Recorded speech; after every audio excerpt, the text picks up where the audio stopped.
Doug, welcome to Riveter's Time Well Spent. Well, thank you so much. I appreciate you having me here today. So the way we were introduced is a previous guest actually introduced us because she said that Doug was the absolute most helpful, supportive optimist that she could find at a time where she really needed somebody.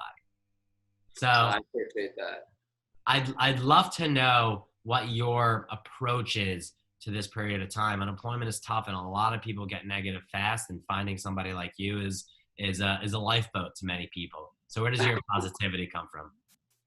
I guess my positivity comes from a few different things. The first thing is, finding yourself unemployed is definitely a big change, but it's also a great way to reimagine yourself and develop new skills and really kind of take charge of your career. Who do you want to be? Where do you want to go? And I think that's the optimism that I've been finding this way to kind of rebrand myself, get out there and start taking charge of some things. And I was very lucky. I had a good support group. I have a loving family. I have good peers and good friends. And I was able to start my job search day one with a peer that I reached out to, and we bonded through this process of saying, how do we approach every day? And I was determined that I was not going to be beat down. I was going to say, look, there are a lot of people that are in the same situation. And I know unemployment can be demoralizing, that you feel you did something wrong. But in my case, I didn't. My company just eliminated positions. And at that point, you have to say, okay, take ownership, be positive.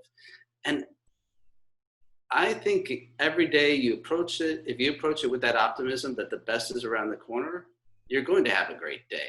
I cannot tell you how many people I have met that have just filled my heart with positivity and have been very uplifting. I've been hearing some great stories out there. And when you actually get out there and talk to people, you realize you're not alone. Doug, unemployment is a tough thing no matter who you are, but it's different for somebody who's earlier in their career versus later in their career. You spent almost 30 years, 27 years at your last company before COVID hit and a lot of the world changed. What's your advice? What's your strategy as somebody who's a really experienced professional and spent a long time at one company? What happens next for you? How are you using that to think about your job search? The best thing I think you can do is reach back into your history and look at your stories. What are the stories of who you are? What did you do in your career that shaped you? And don't talk about it like, I was this guy, or at my old company I always did this, but say, I'm great at doing this. And if you go back to your experience and say, I know how to organize projects, I know how to organize people, I know how to lead groups, those are skills you can take anywhere. Companies want somebody who is confident. And if you're confident in what you do, you're going to be successful.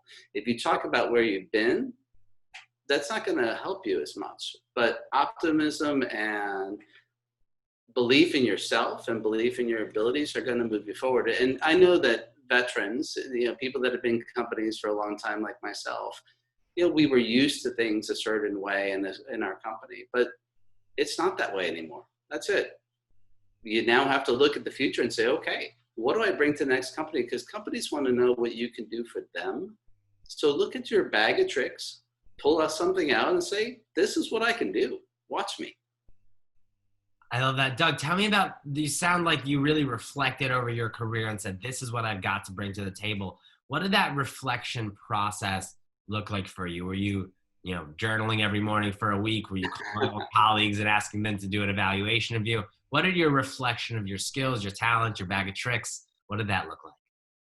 Lots and lots of revisions. You think you know who you are, and you sit down and you start writing it down on a piece of paper, and you build your resume and you shape your resume, and you realize after week one, you don't like what you wrote down. After week two, you don't like what you wrote down, because you realize that as you get out there and you start talking to people more and you start looking at job boards and you start looking at companies that are out there and you read the news, that there are lots of things that excite you that maybe you never got a chance to do, or maybe you didn't realize you were doing it.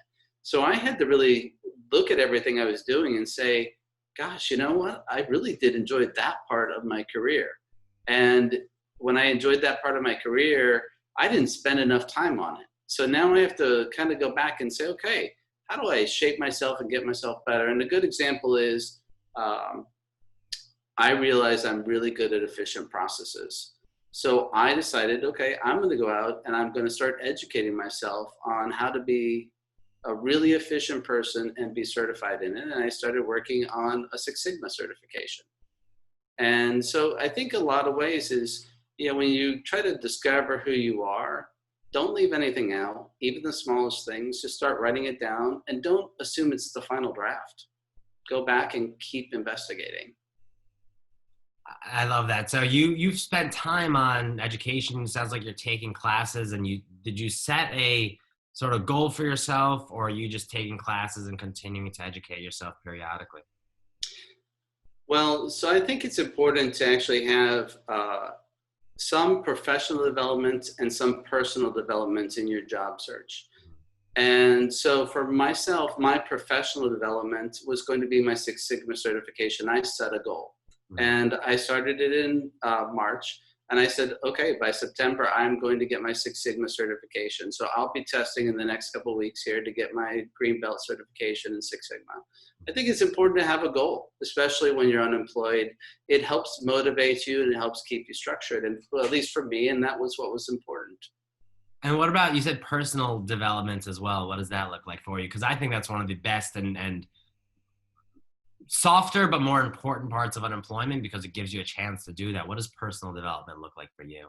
So personal development could be everything from researching something that you wanted to learn about before, like an industry. I want to know more about AI. I want to know about the technological developments that are going out there in the marketplace today.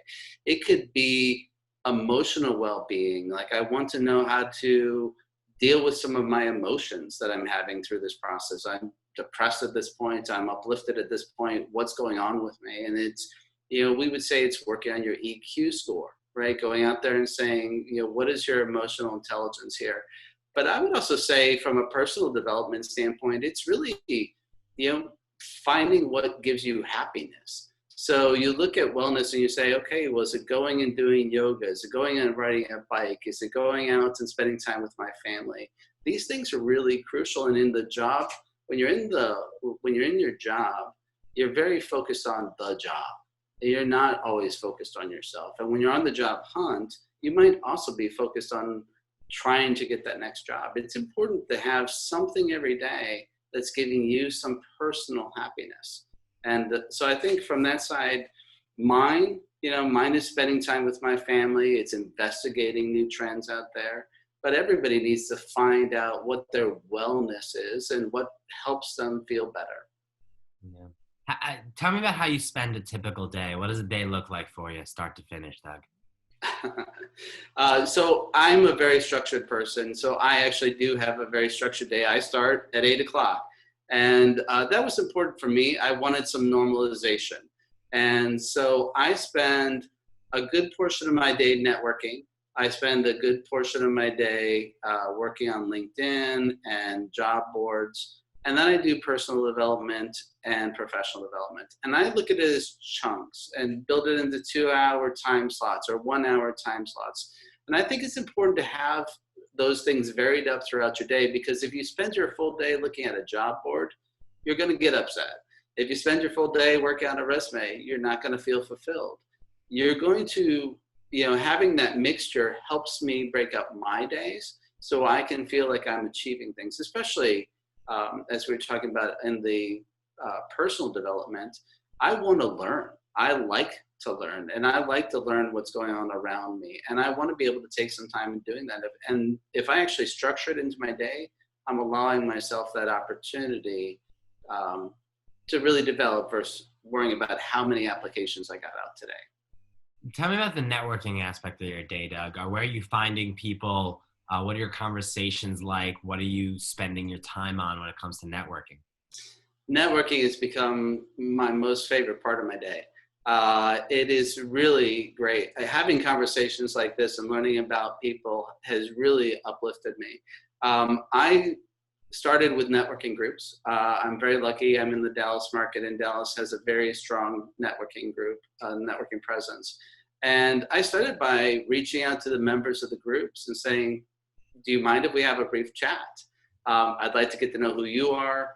I'd like to make sure I introduce myself. Maybe we can help each other through the process. And really what I learned is I'm not in it for myself as much as I am in it for learning who these other people are and seeing what I can do for them. I get a lot of satisfaction personally by seeing some of these folks succeed.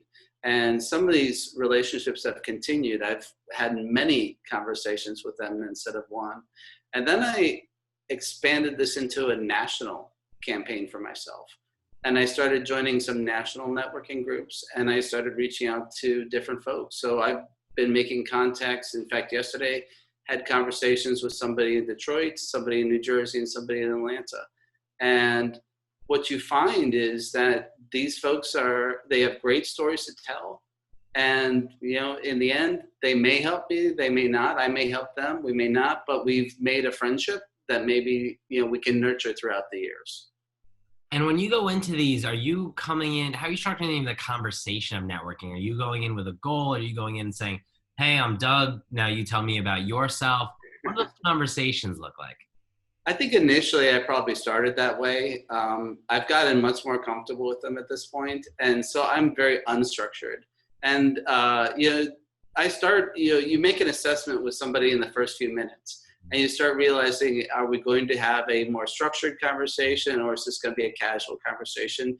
I always try to start casual. I love to learn about people, where they're from, what are some of the things that give them some happiness in their lives. And that may be music, that may be sports, that may be their job. But I try to find a commonality. And once we have a commonality, it's very easy for us to start talking about everything. And really, the job hunt becomes the secondary part of it for both of us. It's still important. We still discuss it. But we have an opportunity to get to know each other as friends. And that's a great way to go. Doug, what's a piece of advice that you have for somebody who, say, just lost their job today, and they call you up and say, Doug, I'm lost, I'm nervous, I'm confused. What do I do? What do you tell them? You're not alone. And that's the most important thing, is you're not alone. There are, millions at this point of us out there at this moment. But it's important to have someone. So find at least one person, a peer, a friend, a family member, somebody that you can reach out to as a support. You need to have at least one. But from that point on, you need to start putting yourself out there. Be fearless. You need to understand that when we become unemployed, I think the hardest thing for me is you lose a certain amount of contact every day. You have less emails, you have less phone calls, you have less personal contact. So that can really hit you emotionally.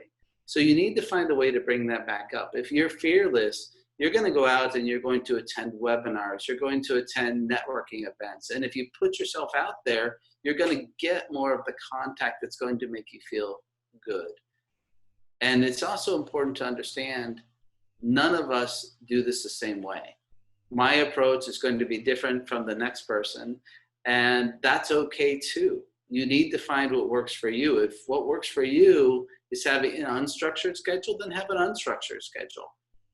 If it's taking 2 days of the week off in the middle of the week and working on the weekend, that's fine. That's your choice. You need to find what works for you, but don't think you're alone. And that's probably the biggest thing is, if you feel you're alone in the process, you're going to get depressed, and that's never going to help you. Job seekers or job hunters, if you're optimistic when you're out there and you're trying to find a job, employers respond more to that than they do somebody who is depressed and upset. Doug, I want to thank you so much for your positivity, for the energy, and for giving it to us and all the listeners. Thanks for talking on Time Well Spent. Of course. Thank you so much for having me. I appreciate this opportunity. All right. Good luck, Doug. Thank you.